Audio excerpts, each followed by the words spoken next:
Hello, everyone. Hey there. It's me, Colt Sebastian Taylor, your favorite swashbuckler redhead and DM extraordinaire, Silent Buck. Literally everyone else in the world. Yes, everyone else in the world. Uh, Shout out to Johnny Chiodini of old Eurogamer, Dicebreaker, and Oxventure fame for that little line. so, basically, we want Twitch affiliate status, so we have to do an extra day of content. Nothing wrong with that. Nothing wrong with that. And so, That's more of us. more of us. So I decided it'd be fun that if no one else was available tonight, I would just pop on here and talk about rogue subclasses, because I enjoy being a rogue.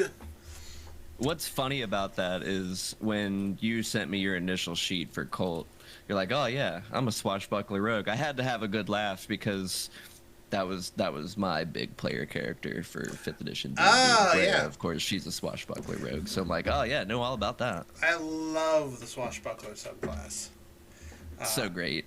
I mean, not only does it like work well with my general persona, as it is, and how I want to play Colt. The ins and out of a swashbuckler is mechanically a whole lot of fun. A whole lot of Yeah, fun. it's kind of like being a little fighter. Yeah, yeah. For those who don't know, Swashbuckler is a rogue subclass, and it has some subclass features. Of which, since I'm level 12, I've only really played with the first. I guess. Well, there's three subclass features on here. You get two at level 3 and one at level 9.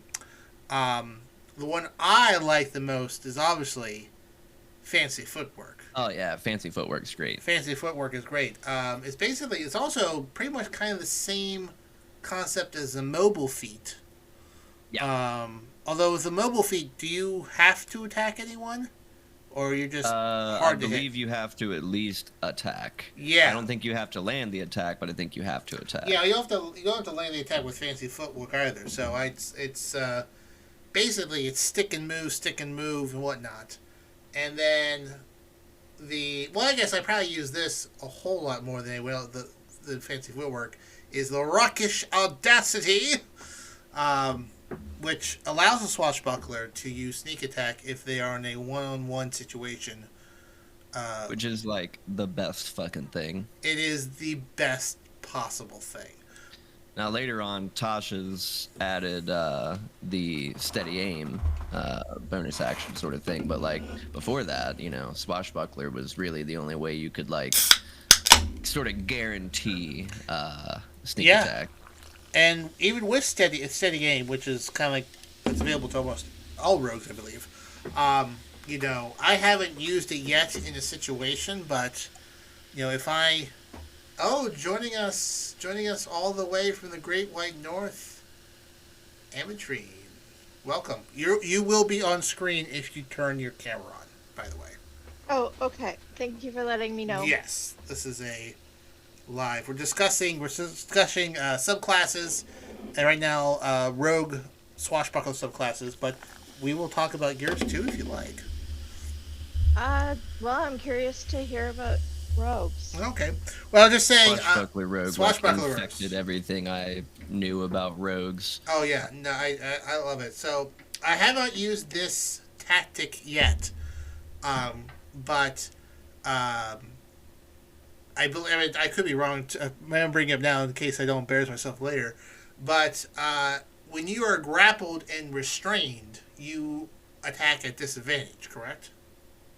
Yes, I believe restrained of So that gives you disadvantage, yeah, but grapple could also do it. Don't quote me. yeah. So mechanically speaking, one could use steady aim to give yourself advantage, which would cancel out the disadvantage, right? Mm-hmm. Yep. And then attack. And since I don't need to have advantage for sneak attack, someone could be grappling me, and I could sneak attack, stab him in the throat with a knife. Yeah, well, and the best part about that is, the one downside of steady aim is that you can't use your movement, but if you're restrained, you don't have movement. So, Yeah. like, Yeah, but may as well. Colt does have a Misty Step in his back pocket to out of a dicey situation, which he has only used like a few times. He's usually pretty good at not getting in that spot. And then the next one that Colt uses from time to time to get a little bit of edge is Panache, which it's his persuasion versus someone's insight. And if it's outside of combat, that person is somewhat charmed by Colt's fancy words and not like charm, but like it's a bit more pliable to what Colt is trying to say. Very situational. But unlike the charm spell, after a minute, they have no idea that Colt kind of just fast talked them into something. Like, oh, that guy really talks fast. They don't. It's not a spell, so you can't counter it. In combat, you can use Panache to cause someone to have disadvantage on attacks on anyone except Colt.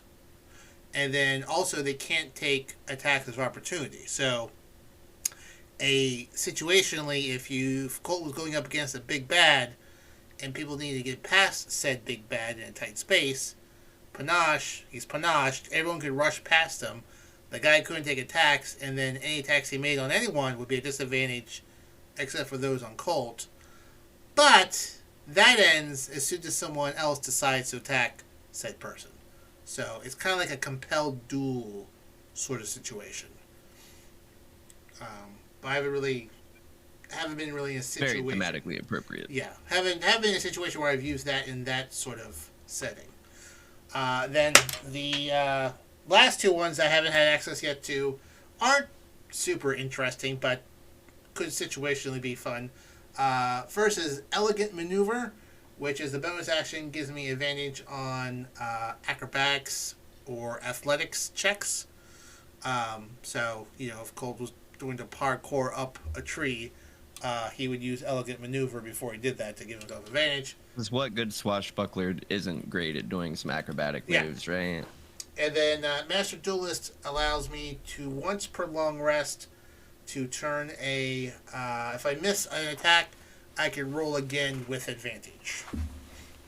So, situational, but the first two, the fancy also, fancy footwork allows Colt to add his charisma modifier also to his initiative. So, instead of just dexterity, it's also charisma. Great. So, at a potentially plus 10 to initiative on every turn.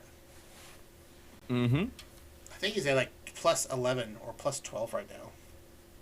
It gets a little ridiculous. Yeah. I think by the time I finished playing Brea, she was like at a plus 15 in initiative, and I'm like, Jesus Christ.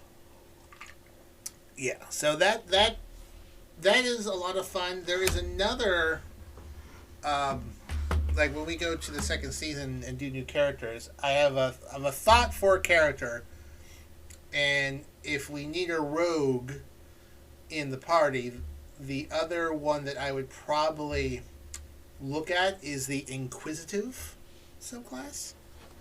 That's interesting to me. I think it's Inquisitive. Yes. So, the Inquisitive subclass is basically like a private detective-ish. Very perceptive and whatnot. And so they have, obviously, unlock certain subclass abilities at the normal levels. At third level, they get 3 subclass features, which is interesting. The first one is when they make an insight check to determine if someone is lying, anything 7 or lower is treated like an 8. So they have it's called an ear for deceit. So they can have an advantage on picking out lies. And then they also have an eye for detail, which they can use a bonus action to make a perception check to spot a hidden creature or object, or make an intelligence check to uncover or decipher clues. And then finally, this is the roguish aspect. They have something called insightful fighting, where they make a wisdom check against a character's deception check, and if they succeed, they get sneak attack every time they fight that person for 1 minute, regardless of the situation. If they don't have disadvantage. So they basically watch someone, pick out their weak spots, and then they can get sneak attack on them. And then at level 9, they've got bugs in here. Something called a steady eye, which they get advantage on perception or investigation checks if they move no more than half their speed in one turn.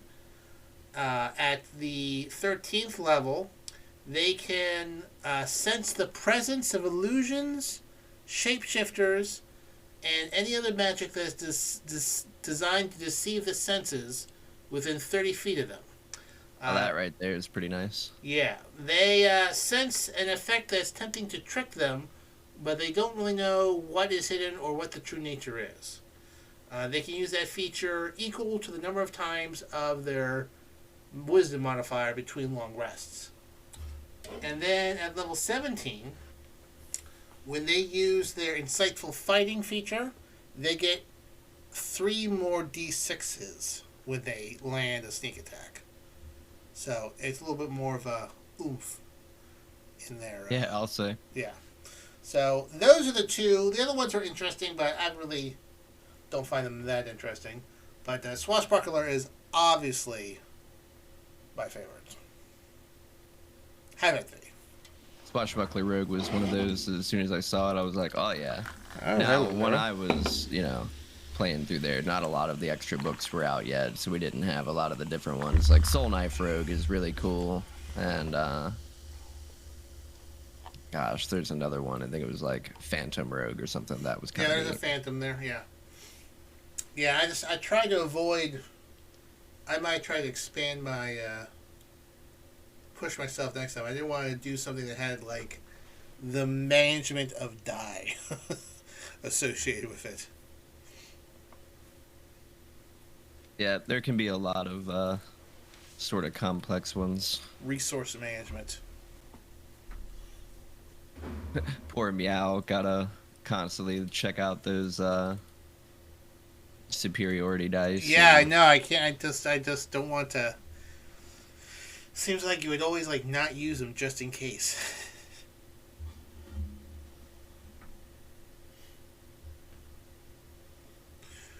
So, in between, what drew you to your character's subclass? Well, like when I create a character, I go into it as more like I have a concept in mind of a person. Mm-hmm. And then I'm like, okay, so what D&D rules will fit this character? So when creating Ametrine, I was like, okay, she's a crystal rock lady who's really sleepy. Yeah. What fits? Circle of Dreams. Yep, that's about right. I actually didn't look I didn't look too much into what she can actually do. I think I found out that she could teleport later on. Yeah. I was like, oh, that's cool. But kind of like as I played it, just a lot of the features in that circle, Mm-hmm. in that subclass, just like was really helpful. Let me bring it up so that I can actually tell you what's going on here, because it's actually, I hadn't ever really seen anyone play it before, and I just thought it was really neat.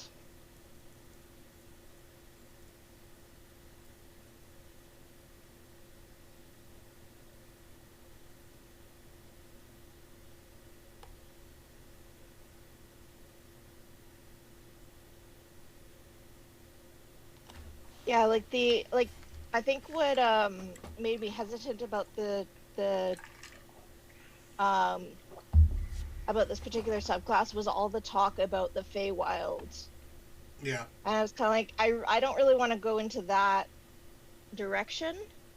So I've kind of just been I've just been avoiding dealing with that wording. Which is why when I say like when I give people bombs, it's like Bomb of the Summer Court. Yeah, So, you do hand those out quite a bit.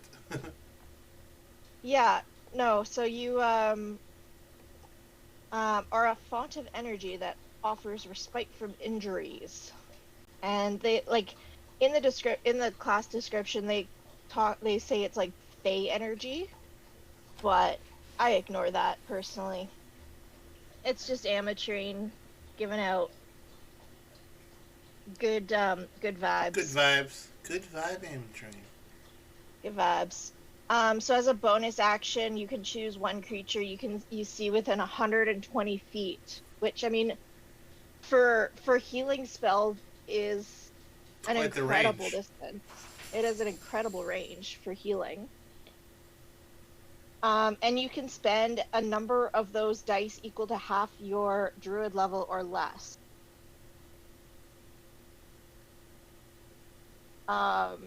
Which I didn't actually read that further. I've just been spending them willy-nilly. Good to know.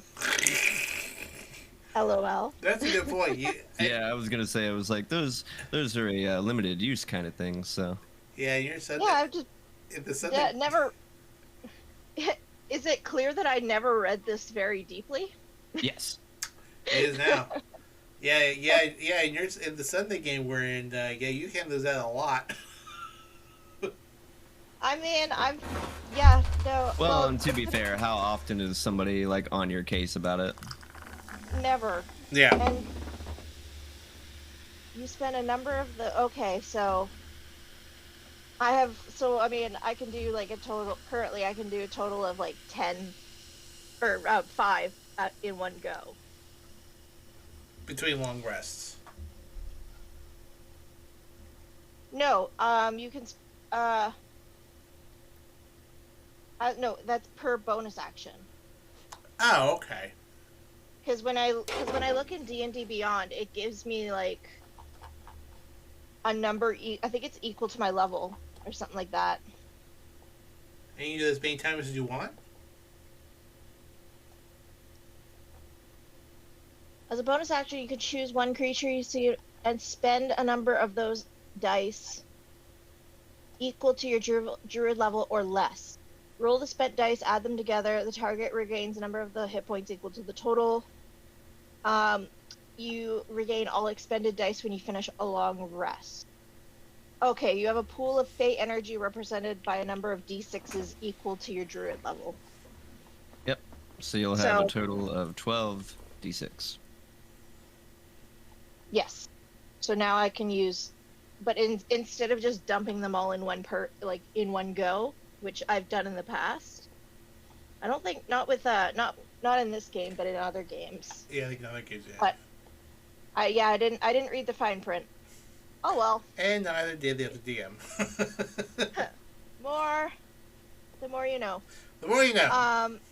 The more you know. And I'm all about those limitations. And that's what you get at second level. Which is cool. Again, like that 120-foot range is amazing. Pretty solid. And just the fact that you can spend what I thought at first was however many you wanted, but now I realize it's far less than that. Yes. But still not like a little bit. I mean, that's still pretty good. No, for 120 feet range that you can see. Yeah, it's nothing to shake a stick at. Yeah. Yeah, and then you also get one temporary hit point per dice you spend.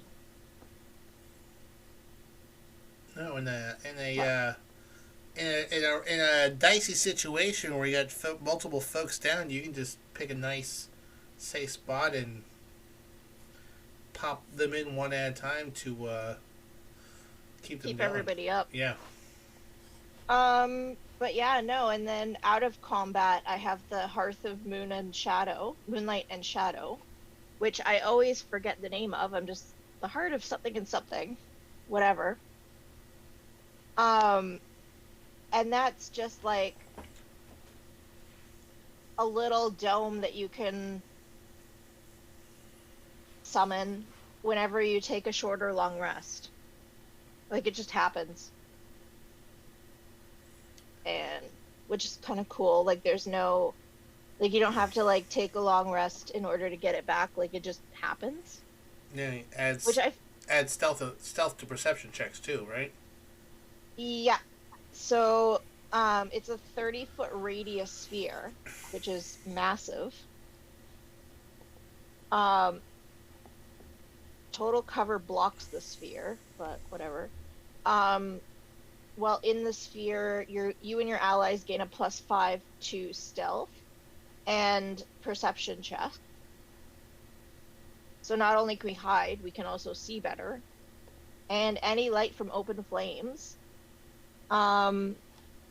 isn't visible. I mean, if Colt makes a perception check inside that bubble, it is at minimum a 27. Yeah, no, it's insane. And then it vanishes at the end of the rest, or when I leave the sphere. But that being said, if I leave the sphere and I come back, I can just make it again. Yeah, there's no limitations. Because there's no... You can Read it use again. this number. At 6th level, home can be wherever you are. During a short or long rest, you can invoke the shadowy power of the gloaming court, which I ignore, to help guard your respite. Yeah, just at remember that it's during a short or a long rest. Exactly. At the start of the rest, you touch a point in space and an invisible 30-foot radius sphere of magic appears, centered on that point. Total cover blocks the sphere. While within the sphere, you and your allies gain a +5 bonus to dexterity, stealth, and wisdom perception checks. And any light from open flames in the sphere, i.e. a campfire, torch, or the like, isn't visible outside it, sorry. The sphere vanishes at the end of the rest, or when you leave the sphere. So that's kind of cool outside of combat. To just kind of like have a little bubble. No, it's handy It's not when gonna traveling. Yeah. Yeah, especially at low levels, because you get it at 6th level, which, I mean, I don't know if you're still fighting bandits at that point, but I'm sure there's Bandit some captains. around. Yeah. I think we And then at 10th, I think we ran into sorry. a gang at like level 8, like Thane's group. We didn't fight them. Yeah, you could be fighting any sort of thing at any sort of level. I mean, if I wanted to upscale some CR 1/2 enemies, I would just add more than enough of them to count for it. Even kobolds are dangerous if I put 30 of them in there. Yep, fair. Which don't don't tempt me.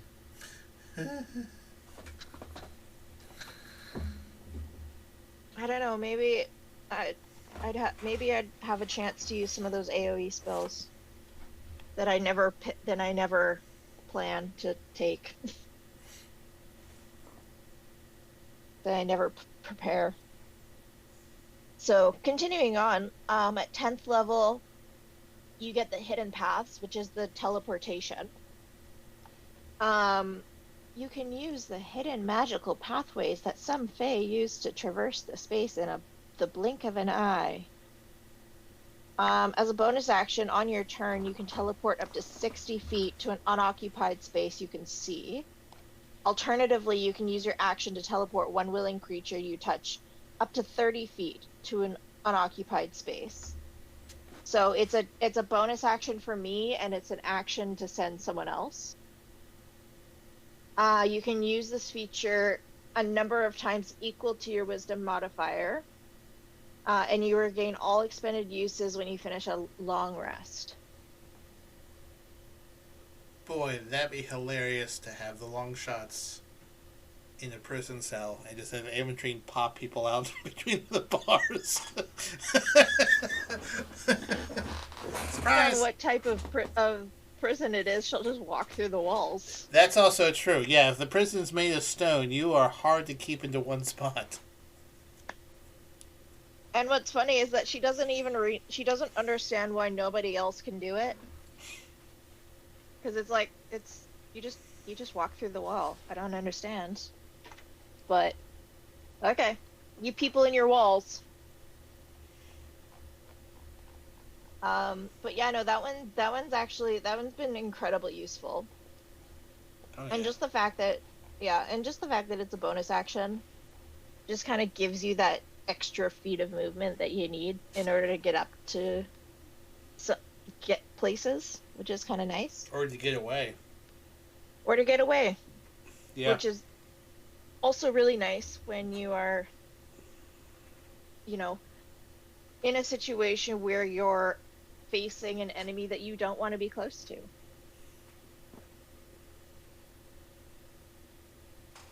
And then finally, at 14th level, you get the Walker in Dreams. So the magic of the Feywild grants you the ability to travel mentally or physically through dreamlands. I like that too. I like that wording, but I like Ametrine has no connection to the Feywild. I will say that right here now. When you finish a short rest, you can, wait, what? When you finish a short rest, you can cast one of the following spells without expending a spell slot or requiring material components. Dream, with you as the messenger, scrying, or teleportation circle. This use of teleportation circle is special. Rather than opening a portal to a permanent teleportation circle, it opens a portal to the last location where you finish a long rest on your current plane of existence. If you haven't taken a long rest on your current plane, the spell fails but isn't wasted. Once you've used this feature, you can't use it again until you finish a long rest. Wow, I completely missed that little when you finish a short rest caveat. That's good to know.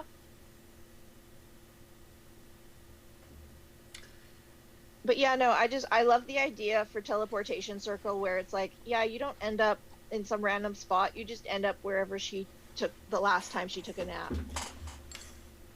Well, a teleportation circle wouldn't be random by nature. Teleportation circles are a sort of cipher type deal, like a phone number. A teleportation circle, you would type in the phone number of another teleportation circle that you know about. Well, this one is a special use teleportation circle. Yes, that's what I'm saying. Yeah. Where instead of going to a place that you would type in the number of, you just go to the last save point. Last bit. So if you've slept 30 feet away, you go 30 feet over there. Pretty much, yeah. But yeah, no, I kind of wish. One thing I do wish is that you, like, for the subclass, is that you got the dream spell, like, in general. Like, I kind of wish that it was one of those, ones where you can just, like, have that spell. Because it's a pretty fun spell.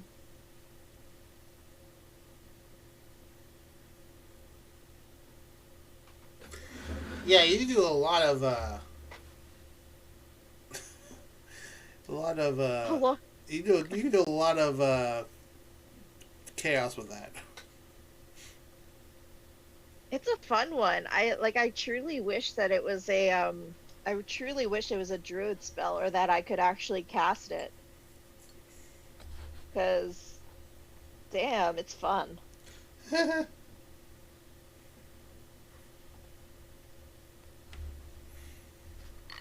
Oh well. Yeah. I'll get it eventually. We have a very nice collection of. The party is very well rounded, I think. Well, and it's interesting to have two druids in the party, but they're completely different. They are like literally we have a rock druid and a plant druid. But just like even outside of RP, like I've gone through my subclass, but looking at the Circle of the Moon, like it's definitely more of a physical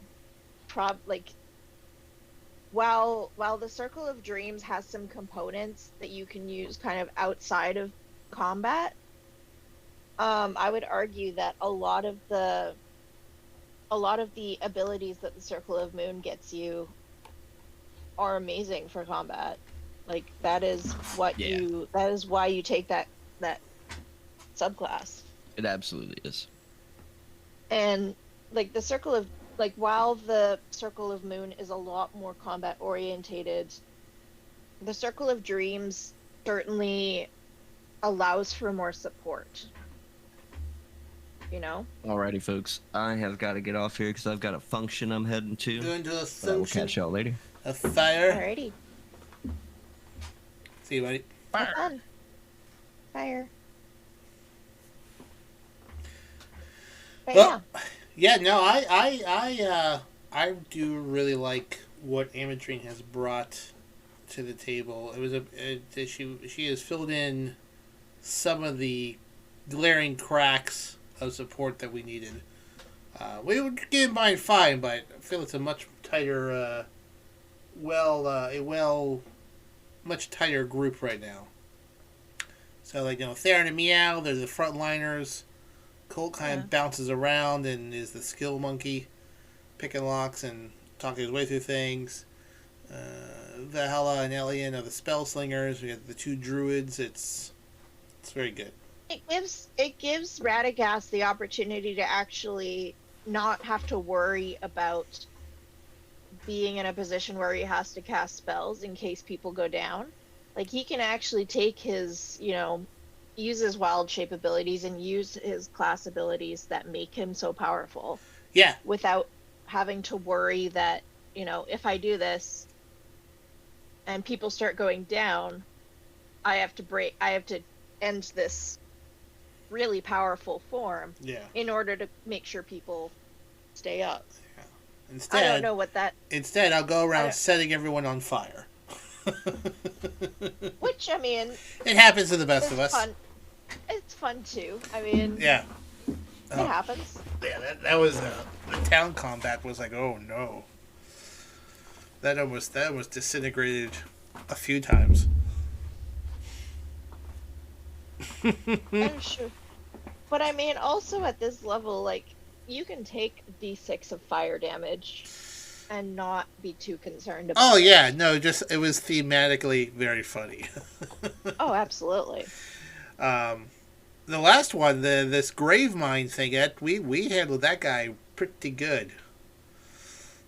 We were very... Honestly, I was surprised on how quickly it ended. Yeah, And how... I mean, most of us didn't even take damage. Yeah. No, we were very efficient with that. We, well, I mean, we sussed out that Tom Anderson wasn't the real Tom Anderson. Otherwise, he would have done a lot of damage on the back end. And then, we went right to the ceremony as quickly as possible before things kind of got out of hand. And then we also killed the priest right off, who wasn't able to heal anyone. So, I mean, I feel like that's generally what you do in combat is you target the spellcasters because those are the people who are going to be causing the most amount of trouble. And those foot soldiers, their screams didn't knock us out as much as they did the last time. Well, there was fewer of them. Yeah, only 3 of them. Yeah, yeah. Well, 4. We took out Neo beforehand. Yeah, but I mean, he. I didn't even have a turn before he was out. Oh yeah, yeah. A one versus us does not get very far if they're not like a boss. No, no, and I wasn't. I'm not. I mean, I was rolling under. I think the highest roll for initiative I rolled was like a 7. So I knew I wasn't gonna do anything impactful in that fight. Little encounter, That little that little scuffle. scuffle. Oh boy, now we've got quite a bit of. I posted this in our Discord. We've got quite a bit of an NPC party with us now. Although I'm very proud of all the sheep names I came up with. I spent like 20 minutes on that, and all of those names are somewhat related to sheep. Which is hilarious because actually they all identify as 9. Yeah, well, they all have different names. I'm Colt's going to refer to them as different names. I started with you, Brenner, and then just kind of went from there. Like, oh, that's a funny sheep pun. Let me look up all these different sheep terms and just work my way down to 9. Funny story. I used to work at a yarn store, and for one of our Christmas party activities, there was a game where you had like they gave you a list of names and you had to figure out which one was the name of a type of sheep, Mm-hmm. or which one was like a type of cheese. Mm-hmm. Because How'd you do? oh, I didn't know any of them. I just let my group members decide. But luckily, I was with like another person who was very familiar with sheep.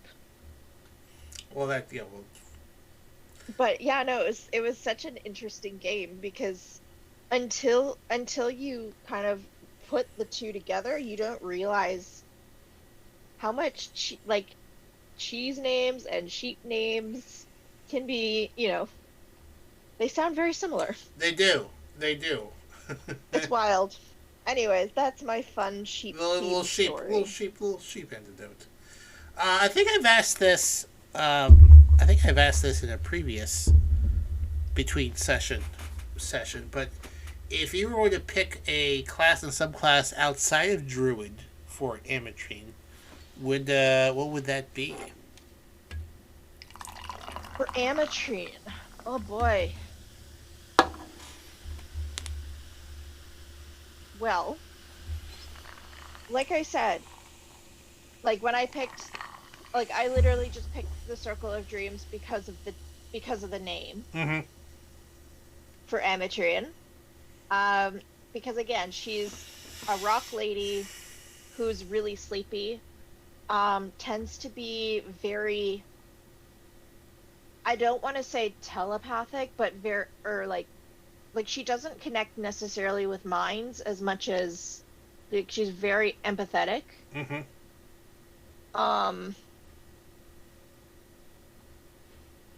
So, and not necessarily driven by nature. Honestly, I would look at either maybe something in the sorcerer class, maybe, or even bard. Okay. That sounds like fun. Because initially she was supposed to be someone who is very forgetful and doesn't pay attention, so Mm-hmm. isn't very perceptive. But because Druid is their primary stat is wisdom, it was kind of like, okay, well, I guess she kind of has to be very insightful and perceptive, but okay. But yeah, no, like I could see her being like an introverted bard. Okay, I can see that for her. Yeah. Just like with her just with the connection to music Mm-hmm. and sort of like, Yeah. the vibrations. And I have to look up bard classes now to see.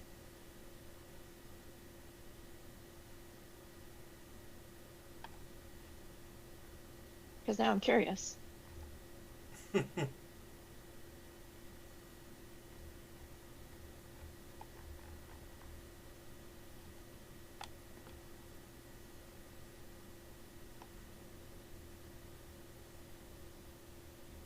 Anyways, that's yeah, something I have to think about. I think for Colt, I think I said this before. I would probably would have had him be what Star subclass is a Horizon Walker, because they have their sort of their subclass features is that when they get a little bonus damage, they kind of like have a internal hunter's mark ability. They can like mark someone 30 feet from them, and then that person gets a 1d8 force damage, and all the damage becomes force damage from one attack. And there's not a lot of creatures that have resistance to force damage. And then at the 7th level, they can step into the ethereal plane. So they can cast etherealness, which allows them to enter the border area of the ethereal plane, allows them to just walk around for 8 hours, sort of not in this realm, but they can see into the world for 60 feet. So good for spying about for half a day. Then they can also, as a bonus action in combat, step in the ethereal plane for 1 turn and sort of move through objects and pop out on the other side. And then at a level 11,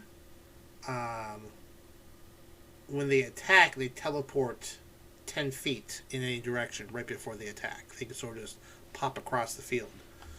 And can, if they make attacks on 2 different characters, they can take a third attack against a third creature. So as a ranger, pretty handy. Although I probably would have had him be like a melee ranger with a rapier and sort of just bounce around the field. And then at level 15, as a reaction, they can give themselves resistance to 1 type of attack damage during the turn, which is kind of like Uncanny Dodge, except, you can just make yourself resistant to all slashing damage for 1 turn. And then switch it off to something else for another turn. So they're a fun little ranger class I want to play with sometime in the future. Oh, absolutely. See, I could see, I, like, when I first met Colt, I absolutely thought he was a bard. Oh, no, I know. I had someone try to argue with me with the sort of personality that I was portraying, that, oh, you should be a bard. And I was like, I don't, I would have thought, like, College of Swords or even College of Eloquence for Colt. Those are... Just, like, just the way he talks, like, his personality, like, he likes to tell stories. He sure does. Yeah. I mean, he's got that high charisma. He does. It's 20. Yeah. It's really high for a rogue. Yeah. Well, for a swashbuckler, panache is a persuasion-based skill, and I can add charisma modifier to initiative. So having great charisma it's synergy with the rest of the subclass. So yeah. Yeah. So it's designed. The subclass is you get the most out of the subclass with high dexterity and high charisma. And I picked the criminal or charlatan background for additional charisma and dexterity based skills for like sleight of hand and everything. So I spent a decent amount of time looking into how to maximize all the abilities the swashbuckler could have. Now I could have like gone overboard and I got these little gnats in here. Pick a tabaxi or an elf, but I really wanted him to be an Aasimar. Stupid bugs. And why did you why Asimar? I wanted him to appear in one thing and then turned out he was something else later. Like originally, I wanted him to be like half elven, half Asimar, but like the mechanics of that was entirely too confusing to sort of make that work. Like, okay, just Asimar. He looks human, but he's Asimar. But like the original sort of storyline would be that, okay, he's a human, then you find out later he's half elven, and then you find out further down the road that he's not quite just half elven, he's half elven and half Asimar. But that was before I had kind of like a good concept of like what an Asimar was. But no, like I kind of like that he's just an Asimar. I feel like adding that half elf would just be too much. Yeah, it was too much. So like he's already got layers to him that go far deeper than I think even Ametrine has discovered. Probably. And she's discovered quite a lot. More than most. More than most. But like every time she kind of like goes in, there's more to find out. Mm-hmm. Which, I mean, is great to a certain extent. And then it's kind of like, oh god, there's more. Who is this person? Oh no, it's obnoxious. No, I know how I know how obnoxious he is. That's why he doesn't have a whole lot of close friends. This is the closest group he's been with in quite a while. Even the Candlekeep crew, he's not super close to everyone. He's close to Ametrine, obviously. But I think people feel close to him, but he doesn't feel close to them. Well, he mothers them. One could make an argument he mothers this group a little bit. Yeah, no, he's absolutely a bit of a den mother and likes to keep people on track. Yeah. Efficiency. We've got to go. Well, now he appears wise beyond his ages, because now he looks like he's early 20s now after that fruit incident. Yep. But Ametrine hasn't noticed. No, I wouldn't think she would. Honestly, I'm pretty sure she forgot what you looked like when she went back to sleep, and then just like when she woke up was like, oh yeah, that guy. You know what? You should mention that. Colt would actually find that to be funny. Like, oh, it's usually the other way around. But no, Colt. Yeah, no. Colt. Because she recognizes people through their vibrations. Yeah. She doesn't really notice their face. Mm-hmm. Well. So I mean, as long as your song hasn't changed too much, which, I mean, considering it was reconstructed by the space people. Space people, yeah. The space aliens. She's a little, like, iffy about that. But, I mean, for the most part, you're the Colt she remembers. Yeah, I would say for the most part. I would say, I mean, I think we established like it was a few years since he had seen her, and I would say he is... Which for her means nothing. Which means nothing. Yeah, I would say he's mostly the same. I would say maybe a smidge more cautious than he used to be. Because this is a very dangerous game. For one part. But yeah, I mean, has anyone actually permadied? Not yet. But we've had to revivify once. No, twice. No. At least twice, yeah. But I mean, it's revivify. It's like an extra heal. Yeah. Sure, but like, the fact that could happen, like we could walk ourselves. I mean, Buck DM'd another game where he wiped out everyone because of a series of stupid decisions. I listened to that. It was like a 5-hour stream. The last 2 hours was just like, oh no. I think someone threw a rock down into a cavern and hit a dragon on the head, and they just got wiped out. And the dragon grinds. I mean, yeah, that's dumb. Yeah. I mean, I'm pretty sure the Lord of the Rings told you why you shouldn't do that. Yeah, yeah. So I'm always careful that we don't do dumb things. But But I mean, the dumb things are fun. oh, dumb things are lots of fun. I But mean, it's the causing of trouble that makes this game so exciting. yeah, no, it's true. No, I don't agree with that. And I mean, we've had this conversation before, which I haven't really had a chance to really demonstrate Amatrin's desire to go explore. Oh my goodness. Yeah. I haven't had a chance for that yet. Well, if we But if it might be coming up because we still have a bunch of mind flayers to deal with, and they are in a mountain. yep, no, that's Here we go. Oh boy. she likes to give Colt ulcers, stress, migraines. Yeah, that does seem to be a common theme with some people.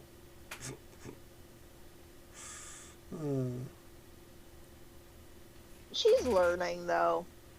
She's starting to figure herself out in this group. Oh no, I think. Well, I mean, from a meta perspective, I think she's fitting in fantastically. I mean, I like her engagement with other people. It's a lot of fun to watch. Because I mean, Colt engages with people, but it's usually because he wants something or he wants to cause trouble. He doesn't genuinely make an effort to get to know people. Initially. And that's also me though, because I know that people are people are proud of what they've created. These characters were created. They're little. I don't want to say little pieces of art, but well, they kind of are. They're creations that you want to show off, and you want to get excited and show people what you've made, essentially. Yeah. And so for me, going up and asking, "Hey, what's your story? What's your story?" Please, that's an invitation for you to tell me all about what you've created. Yeah. Yeah. No, it's I've enjoyed your interactions with everyone. Well, and what that also does is then it gives Ametrine, it creates a connection between the two characters and allows them to develop, their own relationship. And eventually that can lead to drama, which is a lot of fun. Yeah, maybe. Fun times. Well, in our previous game too, Ametrine did that where she learned everybody's secrets and learned things that that people didn't want others to know. And then when she was eventually corrupted, she turned around and was like, "Yeah, I know all of your secrets. I can destroy you." That was quite the turn. And yeah, that was a lot of fun. I bet it was, yeah. Well, it was fun in the early parts of this game when Colt was being very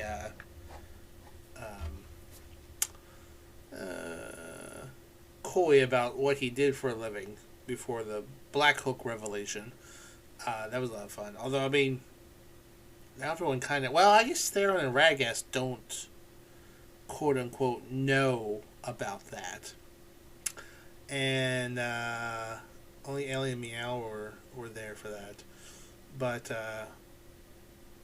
I would say, I mean, after that, we've been popping around here for quite a while now.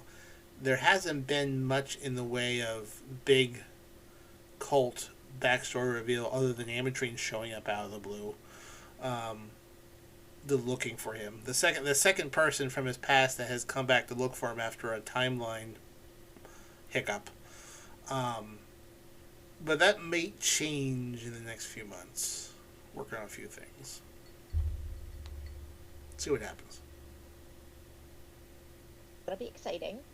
Yeah, so I would say, if just thinking of a few things that he has not quite told or revealed to Ametrine or Vel, that might be fun to pop up there.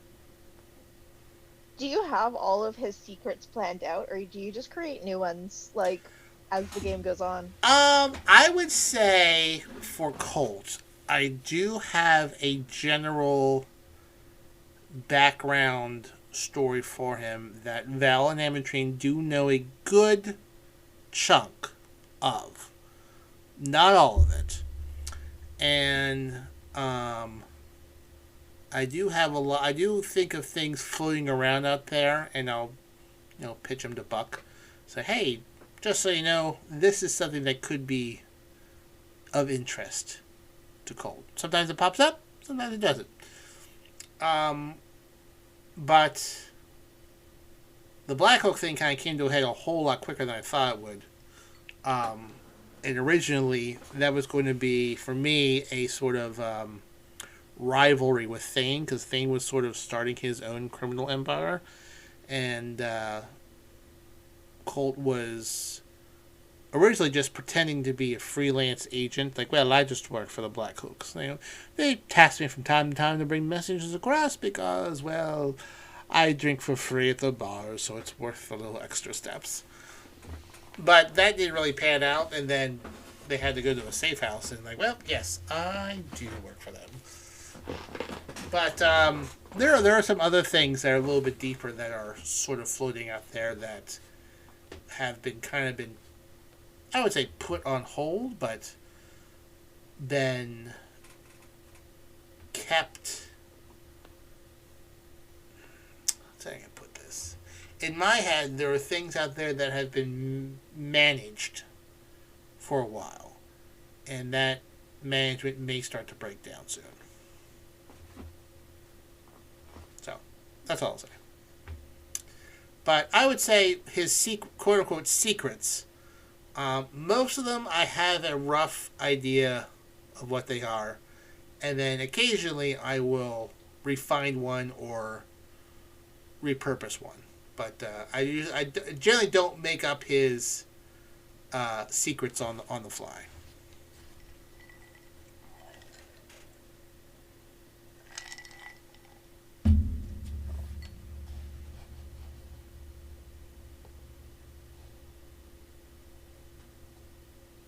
Still there?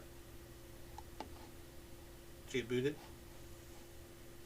Thinking about more questions. Oh, okay. Yes, I do. I do enjoy getting asked questions. I know you do. I do. It's my favorite thing.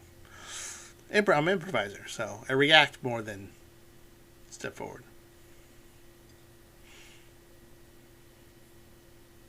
I do like for those who are watching, I do play Colt in a Sunday game with Ametrine. That's in my head.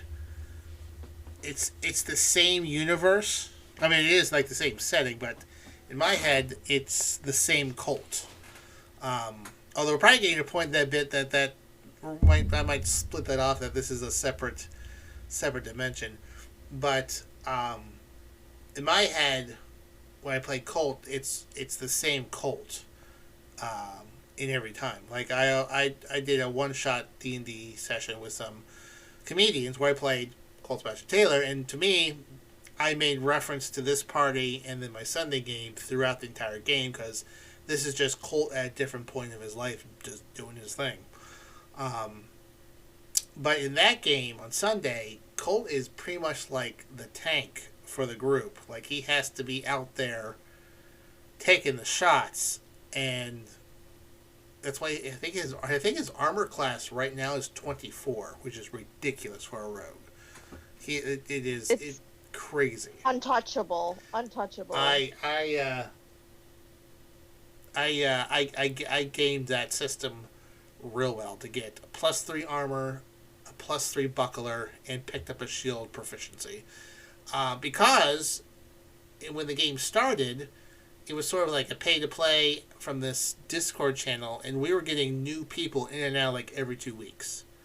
Could not keep a fighter or a paladin or a barbarian for more than 2 weeks. And we needed someone to be up front, and so the spellcasters and the clerics and the spell slingers could do their thing in the back row, and so I made a pretty early decision from there. Like, all right, I'm gonna build this guy out to be a bit more hardy than a normal rogue. So, as for how do I explain why Colt has lost the ability to use a shield between then and now, pretty easy. It's a game, and I just skip that part. I don't have to justify it. He got hit in the head, and he lost that part of training. I mean, Ametrine used to be 16th level in the other game, and so Yeah. I figured when she went to sleep, she just forgot everything. Forgot everything, yeah. Yeah. No, her memory issues have been great. Yeah. You know? You just forget.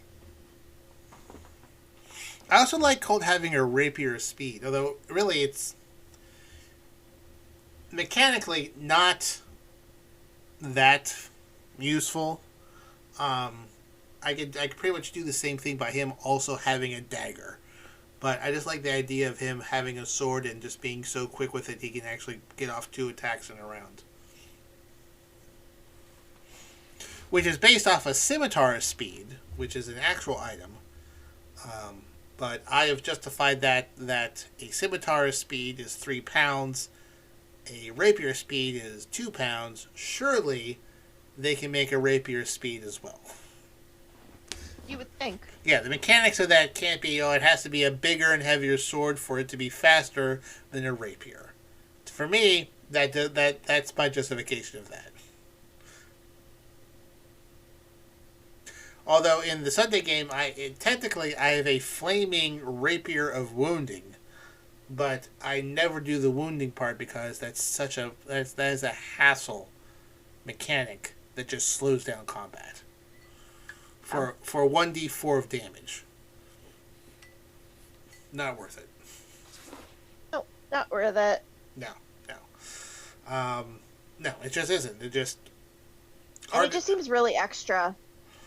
Oh no, that sword in that game is broken. There's no reason why I should have a rapier speed that does flame damage and necrotic damage. Is just stupid.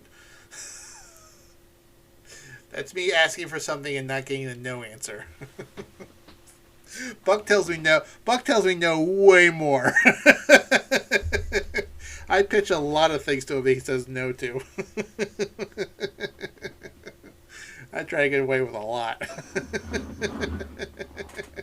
Oh, I get him every now and then about that crystal ball he took away from me. Oh yeah, no, you got crystal ball oh man. It would make him do so much extra work. It would. That's fair. But I mean, it's just so much fun. I bet it's fun, yeah. He's gonna be he's gonna be really mindful of how big of trees there are in an area too. Oh my gosh. Yeah, you got away with that twice. Well, I asked him before I even sure, hey, are there any big trees in yeah, the but area? but he's like, yeah. Well, now that he knows what that means, he's no, but he knows what it means because I've asked him that in the past before they and he sees what you've done. He sees what you've done with it. He's like, yeah, there's just saplings, not big enough to put someone through. Oh man, or they're all dead. Yeah. Well, I think he wanted. I think he wanted. Have Radagast grow me one. Yeah, I think he wanted Radagast's fire to burn down that one tree, but we were so close to leaving that he didn't. Oh boy! I think he even said that it wouldn't kill the tree in one round. Yeah. Even if Radagast had set it on fire, it wasn't gonna completely block us. It was just gonna be a little bit exciting. It's gonna be a little bit exciting. Yeah. What languages does Ametrine know? What does she know? Well, she can read and write Common. Yeah. Although pretty shaky. She can read and write primordial. A little like stronger than her common, because she spent a lot of time Mm-hmm. with an Earth Genasi community in the Underdark. And then she can speak Undercommon, but she can't read or write it. And I don't know if Colt and Star taught her how to read and write Celestial, but she can speak it. Yeah, I think she should. She could definitely speak it. Yeah. Yeah. And then Druidic, Druidic, yeah. which I believe is primarily a written language, but I'd have to double check. Yeah. I think Valhalla also roughly knows Celestial, because of her time with Colt, and then Colt also roughly knows Infernal, vice versa.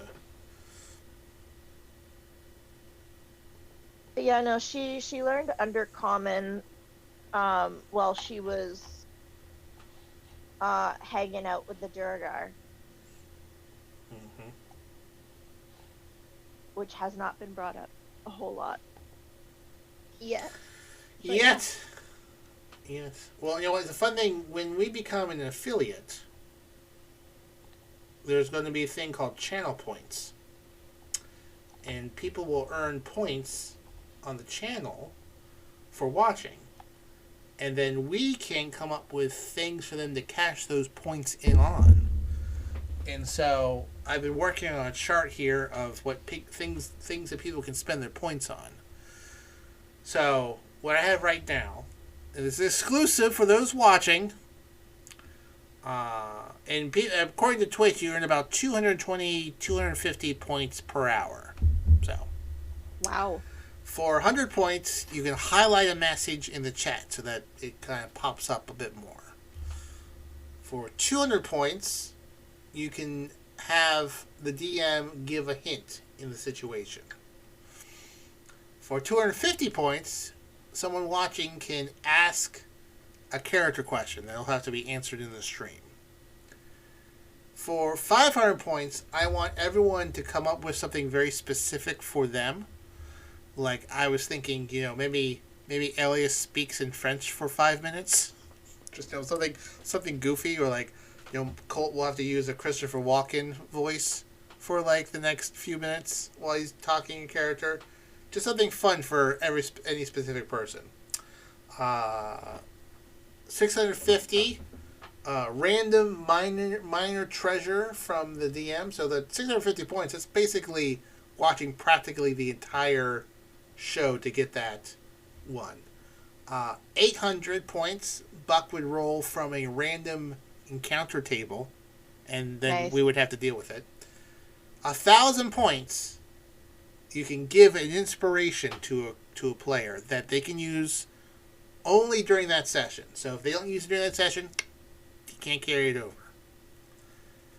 10,000 points, Buck would roll from a encounter table. So basically, you're triggering a fight at 10,000 points, which would be basically watching. Let's see here. Let me pull out my calculator. All right, let's say 3.5 hours, 220 points.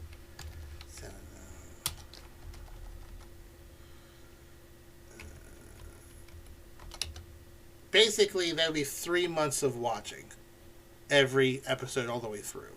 You would need about 12 sessions, plus any bonus sessions we did.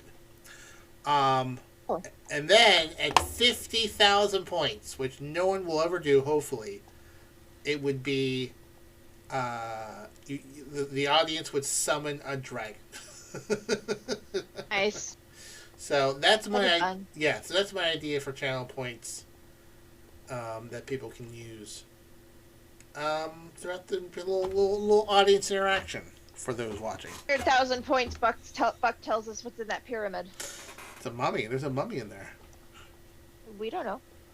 Well, according to the Well, we don't know ourselves, but meta-wise, we know that it's in there. What was I gonna say? P.S. Oh, Can't just be a mummy though. well, I don't know. I don't know. Oh, also, now that we have hit the 50 threshold, we can. Where is that? Specific setting. There we are. We can assign roles to people. So we can make up to 15 people VIPs, which will have a little VIP badge. So I'm gonna have to figure out like who talks on a regular basis. So we have a few folks that comment frequently. I'll give the VIP badge, and then as soon as Mango tells me what their Twitch screen name is, I'll give them an artist badge. We can hand out 5 artist badges. So just fun little things, and we'll get more of those every time we like reach a certain threshold or something like that. Yeah. So hopefully after the stream we will get that status, and I will start to work on that. And it looks like as long as we need to have, I think 7 days. Every 7 days of broadcast every 30 days. So, why am I'm just trying to talk at the same time. So, to do that, I think as long as we go over midnight when we do something, we'll hit that benchmark. If not, then we do 4 sessions a month, and then we do another 3 of these sort of 1 hour bonus stuff, and then we'll hit our benchmark. So, anyways, I don't know. Is there any final questions you have that you would like to pop over? If not, I think we can wrap this up. I don't.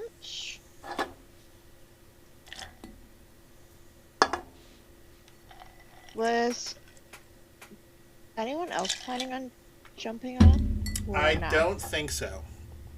I just knew that Buck was possibly popping on, and then just looking where like anyone else is on. Theron's around, but he's probably playing a game. So. Well, it was nice. Yes, thanks for dropping by. A pleasant surprise. And, I'm always down to hang out. Yeah, well, I'll probably be playing a little Baldur's Gate later if you want to have some running commentary on my choices in that game.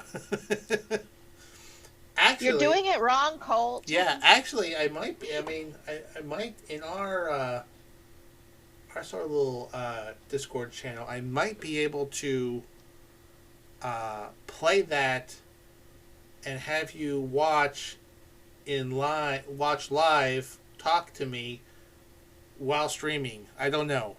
If you want to try that later to see if that works or is a complete disaster, you're more than happy to join me. All right. All right. We'll see. I kind of ditched my mom, so. Oh, well, you know what? They do make cakes and cookies. Perhaps you should go check in on her. Well, she feeds me sometimes, so. That too. Well, everyone, thanks for dropping by, and until next Wednesday, stay tuned for another episode of the Longshots Dungeons and Dragons.